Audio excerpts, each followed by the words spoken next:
ചേട്ടാ ഒരു അടിക്കാത്ത ചായ. എന്താ കടിക്കാത്ത ചായയോ? അടിക്കാത്ത ചായ.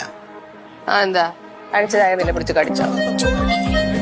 ചുമ്മാരി ഇതൊക്കെ ഒരു രസല്ലേ. നീ പേയ്മെന്റ് കൊടുത്തിട്ട് വാ, ഞാനിപ്പോ വരാം. ഞാൻ പേ ചെയ്തിട്ട് വരാം. മോന്റെ പേയ്മെന്റ് ചേച്ചി കൊടുക്കട്ടെ? കൊടുക്കാന്ന് വേണ്ടെങ്കിൽ വേണ്ട.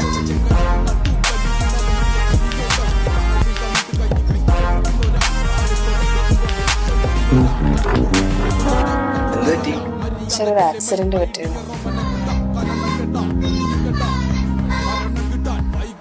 വേറൊന്നും പറ്റിയില്ലല്ലോ. ഇല്ല. പട്ടി ഉറിയെ ചാടിയതാ. ആണോ? പട്ടിക്ക് ചേച്ചി അത്ര പരിചയമില്ല തോന്നുന്നു. ഹെൽമെറ്റ് വെച്ചോണ്ട് തലയ്ക്ക് കാര്യമൊന്നും പറ്റിയില്ല തോന്നുന്നു. അങ്ങനെ വരാൻ വഴിയില്ലല്ലോ. തലയ്ക്ക് കാര്യമായിട്ട് എന്തോ പറ്റിയിട്ടുണ്ട്. അല്ലെങ്കിൽ ഈ ചേച്ചി ഇങ്ങനെയല്ലല്ലോ. എന്നിട്ട് ഒന്നിച്ചേ നാക്കൊന്ന് പൊളിക്കുന്നു. ഇത് ഇവിടെ ഉണ്ടായിരുന്നു. എന്നിട്ടാണ് അത്ര നേരമായിട്ടൊന്നും പ്രവർത്തിക്കാത്തത്.